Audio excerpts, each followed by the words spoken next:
안녕하세요, 앵글남입니다. 지난 시간에는 진열대에서 가장 많이 사용하는 조립식 앵글, 그다음 무볼트 앵글, 무볼트 앵글의 브랜드에는 어떤 것이 있는지, 그리고 경량렉, 중량렉까지 알아봤습니다. 이번 시간에는 산업 현장에서 가장 많이 사용되는 진열대의 종류에 대해서 알아봤는데요. 다양한 작업 환경에서 필수적인 일단 파레트렉, 그리고 적층렉, 그리고 메자닝 렉이라고도 하는데 적층렉, 그 다음에 중량 보강로, 그 다음에 금형렉, 슬라이딩 렉, 메탈 렉 등 각각의 진열대가 어떤 역할을 하고 그리고 어떤 상황에서 사용되어지고 어떤 종류가 있는지에 대해서 자세히 설명을 한번 드리겠습니다. 첫 번째로 소개할 진열대는 파레트렉입니다. 이 진열대는 대형 물류 창고에서 흔히 볼 수 있는 구조입니다. 주로 지게차를 이용해 물건을 적재하는 방식이에요. 파레트 단위로 적재하기 때문에 대량의 물품을 수직으로 쌓아 올릴 수 있어 공간 활용이 뛰어납니다. 특히 무거운 물건을 쉽게 적재하고 꺼낼 수 있다는 점에서 물류센터나 공장에서 많이 사용되고 있습니다. 파레트렉은 다양한 크기와 무게를 견딜 수 있도록 맞춤 제작이 가능하며 고강도 철제로 제작되어 아주 튼튼하다고 볼 수 있습니다. 파레트렉은 보통 2톤과 3톤으로 나뉩니다. 그 주황색 가로 빔이라고 하거든요. 가로바, 로드빔. 로드빔이 12.5cm짜리가 2톤 기준, 그 다음에 115cm짜리가 3톤 기준, 이런 식으로 톤수가 나뉘며, 그리고 타이빔형과 선반형이 있습니다. 타이빔형이라고 하는 거는 파레트를 놨을 때 파레트 밑에 파란색으로 지나가는 빔이 있습니다. 그걸 타이빔이라고 하는데, 타이빔을 놓게 되면은 그걸 타이빔형, 그 로드빔 안에가 절곡이 된 상태에서 선반이 매립되게 되면은 그거는 선반형, 이런 식으로 타이빔형과 선반형 두 가지로 나뉘게 됩니다. 그러니까 저희가 실질적으로 제작을 해봤던 사이즈가 그 폭이 좁은 거는 985, 98.5cm, 그 다음에 10cm 단위로 해가지고 가장 크게 3885까지 만들었습니다. 3m 85cm, 그런 식으로도 만들어봤습니다. 파레트 종류도 여러 가지가 있습니다. 파레트 종류에는 제가 아까 말씀드린 타이빔형, 그리고 철판이 깔리는 선반형, 그리고 파레트렉과 비슷한 모양이긴 하나 드라이브인 렉이라는 게 있습니다. 드라이브인 렉이라는 거는 보통 파레트렉을 잡으면은 지게차와 반경이 있기 때문에 동선이 굉장히 커야 되거든요. 보시면은 이미지를 첨부해 드릴 텐데, 보시면은 지게차가 앞, 뒤로만 해가지고 일직선으로 들어가기 때문에 직선으로 들어가는 구조입니다. 파레트렉, 하이스택 렉과 프레임을 공유하며 상업용 규격 파레트에 적재된 물품을 보관하기 위한 다른 형태의 렉 시스템이라고 보시면 됩니다. 지게차의 통로와 물품의 적재 공간이 따로 구분되지 않으며 선 반입과 후 출고라는 창고에서 제일 많이 쓰는 게 선입 선출이지 않습니까? 근데 요거 같은 경우는, 드라이브인 같은 경우는 회전율이 낮은 품목에 대해서 적합합니다. 선 반입 후 출고라는 특수한 적재 방법을 가진 렉 타입입니다. 같은 품목의 회전율이 낮은 물품을 보관하기에 적합하며 자주 반출입을 품목에는 적합하지가 않습니다. 왜냐하면 물건을 먼저 넣은 게 맨 안쪽으로 들어가기 때문에 굉장히 빼내려면 전부 다 빼내야 되는 상황이 일어날 수 있습니다. 사용 시 작업 공간의 구분이 없기 때문에 이동 시간이 대폭 줄어들며 작업 효율이 줄어서 물류 밀도를 높게 가져갈 수 있습니다. 지게차의 동선들이, 불필요한 동선들이 없어지기 때문에 지게차를 만약에 파레트를 보관한다, 파레트의 수량을 굉장히 많이 보관한 드라이브인 렉이라고 할 수 있습니다.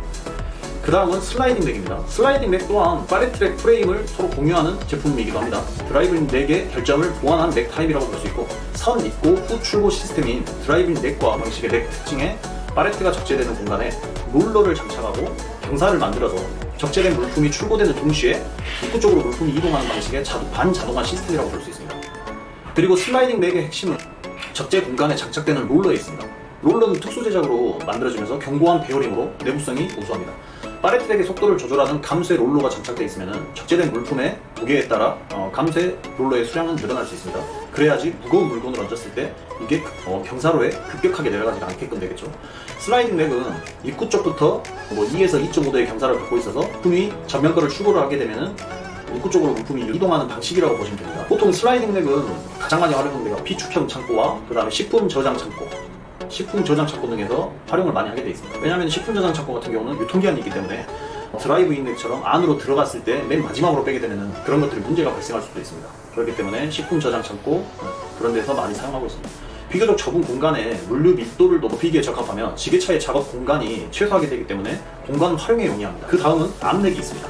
암렉은 프레임 전면으로 길게 뻗은 암, 우리 보통 이제 암팔을 뜻하지 않습니까? 암의 적재물을 거치하는 방식의 렉 시스템입니다. 길고 부피가 적은 자재들을 활용하는 업체에서는 많이 이용하는 렉으로서 철근이나 파이프 등을 적재하기에 매우 적합한 렉입니다. 암렉의 암은 공간에 낭비 없이 적재물을 보관할 수 있다는 장점이 있습니다. 또한 물품을 정면으로 적재하기에 적재물을 관리하기에도 용이하다는 특징이 있습니다. 기장이 긴 적재물을 가로로 올려 암렉의 암 위에 그대로 적재를 합니다. 공간 낭비 없이 적재가 가능하며 부르기 쉬운 원통이나 H빔, 그다음에 파이프, 목재, 철골 등 기장이 긴 특징의 적재물을 다양하게 적재가 가능합니다. 자, 그 다음은 메자닝 렉입니다. 메자닌 덱은 저희가 뭐 적층 덱이라고도 할 수 있는데, 메자닌 덱은 층을 나눌 수 있는 구조로 창고 공간을 수직으로 확장할 수 있는 효율적인 진열대입니다.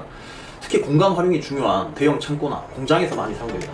물건을 보관할 수 있을 뿐만 아니라 작업 공간으로 활용할 수 있어 다용도로 쓰입니다. 메자닌 덱은 각 층마다 하중을 견딜 수 있는 능력이 달라질 수 있기 때문에 적재할 물품에 비해 맞게끔 설계하는 것이 중요합니다. 메자닌 덱이라고 하면 저희가 보통 경량렉이나 뭐 중량렉, 그 다음에 뭐 파레트랙을 기둥 삼아서 위에다가 올려가지고 위에다 데크판을 깐다든지 목재 합판을 깐다든지 그런 식으로 준 2층을 만든다고 보시면 됩니다. 공간의 수직 확장이 가능하고 창고 및 공장에도 활용을 하며 작업 공간으로도 사용이 가능하다. 그러나 단점은 하중을 고려한 맞춤 설계가 필요하다. 그리고 공간 위에 또 다른 공간을 창출하기 때문에 공간 활용을 최적화한 자립 구조체라고 볼 수 있습니다. 건물과 독립적인 구조식 건물이므로 현장 여건에 따라서 자유롭게 분해와 조립 그리고 이동할 수 있으며 거기에 추가적으로 계단, 그다음에 리프트, 컨베이어 등과도 같이 연계하여서 효율적으로 화물 관리가 가능하게 됩니다. 메자닌 덱의 특징으로는 건물의 경상비가 급속히 증가하고 건축 자재의 코스트가 급등하고 있는 요즘 모든 가능한 천정 공간을 최대한 활용하는 것이 대단히 중요합니다. 그리고 파레트랙을 이용해서 2층을 만드는 경우도 있고, 아니면은 시연강을 중량렉이나 경량렉을 이용해서 기둥에다가 시연강을 올려 세운 다음에 그 시연강 데크판을 까는 경우도 있습니다. 그리고 H빔을 통해서 제작을 하는 경우도 있고요. 다음으로 소개할 진열대는 중량 보관고입니다. 진열대는 무거운 물품을 안정적으로 보관하기 위한 제품으로 가장 크게 중량 보관고와 중량렉의 차이는 뭐냐, 저희 같은 경우는 중량렉과 중량 보관고의 차이점을 간단하게 설명을 드리자면, 중량 보관고는 가로 바가 지나가는 곳에 기둥과 볼트를 체결을 해줘야 됩니다. 그러나 중량렉 같은 경우는 볼트 체결이 없습니다. 중량 보관고는 기둥과 기둥 사이가 X자를 통한 바가 지나간다는 방식입니다. 바를 잡기 때문에 조금 더 하중에 많이 받을 수 있는 장점이 있습니다. 그리고 중량 보관고는 무거운 물건을 보관하기에 적합하며 높은 하중을 견딜 수 있는 구조입니다. 보관고 같은 경우는 보통 많게는 300kg에서 500kg까지도, 키수에 따라서 500kg까지도 적재를 하게끔 제작하는 방식이 있습니다. 그리고 그 다음은 금형렉입니다. 금형이라고 하면은 저희가 보통 기계나 아니면은 뭐 가공할 때 쓰는 기계를 찍어내는 프레임이라고 해야겠죠. 그 금형을 보관하는 금형렉이라고 합니다. 금형렉은 주로 산업용 금형을 보관하는 데 사용됩니다. 금형은 굉장히 하나가 막 몇 톤이 가는 경우도 있고 아니면 몇백 킬로 가는 경우도 있고, 금형은 무겁고 섬세한 작업이 필요한 물건이기 때문에 금형렉은 이를 안전하고 쉽게 이동할 수 있도록 설계되어 있습니다. 각 금형을 서랍식 구조로 옆에 레일이 달려있습니다. 서랍식 구조로 필요할 때 쉽게 꺼내서 그 다음에 다시 또 보관할 수 있도록. 특징은 산업용 금형 보관에 특화되어 있고, 원래 보통 뭐 중량렉이나 중량 보관 같은 경우는 서랍식이 아니지 않습니까? 그냥 물건을 정면에서 적재하는 방식인데, 금형렉 같은 경우는 서랍식으로 되어 있습니다. 넓은 통로가 필요하지 않고 공간 활용이 높고 구체적인 유동형 렉이라고 보시면 되겠습니다. 금형렉은 파레트랙의 선반을 전방으로 슬라이딩 할 수 있는 렉으로 스페이스 효율이 좋은 금형 전용 보관 렉입니다. 천장에 크레인과 호이스트를 사용하여서 금형을 자유롭게 선반에 수납해서 반제품, 금형 등을 수납하기 위한 특수한 렉 타입이라고 보시면 됩니다. 파레트랙의 규격을 간단하게 말씀드려보자면 보통 저희는 2m부터 50cm 단위로 해가지고 2m 50, 3m, 3m 50, 4m, 4m 50, 5m, 5m 50, 6m까지 제작을 하고 있습니다. 주황색 로드빔 있지 않습니까? 주황색 로드빔 같은 경우는 기본적으로 하는 게, 보통 파레트를 하나를 적재하는 게 파레트랙이지 않습니까? 파레트가 기본적으로 1000에 1200, 아니면 1200에 1200, 1100에 1100 이런 식인데, 기본적으로 파레트가 적재가 될 때는 주황색 빔에 갖춰져야 됩니다. 근데 모르시는 분들은 안에 꼭 넣어야 된다고 생각하시더라고요. 그게 아니고 파레트랙의 하중을 받는 부분은 로드빔입니다. 주황색 로드빔. 그렇기 때문에 만약에 내가 쓰는 파레트가 1200이다고 하면은 실질적으로 깊이의 사이즈는 1000이 돼야 됩니다. 깊이 같은 경우는 제일 많이 쓰시는 게 900, 그 다음에 1000, 1100, 1200 이렇게 네 가지 타입을 제일 많이 쓰고 있습니다. 그 다음 가로 길이는 공간에 따라서 파레트를 하나만 적재할 수도 있고 두 개를 적재할 수도 있지 않습니까? 그렇기 때문에 한 개를 적재할 때는 아까 말씀드린 1385면은 안에 기둥과 기둥 간격을 빼게 되면 안에 배경은 1300이 나옵니다. 그러면은 내가 넣는 파레트가 1200이다. 양쪽으로 여유가 10cm밖에 없는데 5cm, 5cm는 아니기 때문에 이것도 굉장히 지게차 운전을 잘해야 됩니다. 그렇기 때문에 보통 내가 쓰는 파레트의 가로 길이가 1200이다. 그러면은 실질적으로는 1485, 안에 배경이 1400, 그리고 두 개를 넣게 되면은 2400이기 때문에 조금 더 여유있게 2585, 2685, 2785 이런 식으로 안에 배경이 2500, 2600, 2700이 나올 수 있도록 그렇게 해야지. 지게차를 운전하는 사람도 한 번 더 조심하겠지만은 그래도 기본적으로 규격이 좀 넓게 빠져 있어야지 지게차 운전이나 동선에 간섭이 없기 때문에 그렇게 사용하시는 게 정석이라고 볼 수 있습니다. 그리고 여기서 한 가지 또 유의할 점이, 파레트랙을 적재할 때는 보통 전면에 지나가는 바의 두께를 전혀 생각을 안 하시는 분들이 있더라고요. 아까 말씀드렸다시피 2톤의 경우에는 로드빔이 12.5cm, 그러니까 만약에 내가 3단을 한다 그러면 12.5cm가 3개가 적재가 되기 때문에, 만약에 높이가 3m인데 3단을 하게 되면은 12.5cm 3개를 좀 길이를 빼줘야 됩니다. 그리고 3톤을 하게 되면 15cm를 3개를 빼줘야 돼요. 그러니까 총 45cm가 3m를 봤을 때 45cm의 규격이 죽는다고 봐야 됩니다.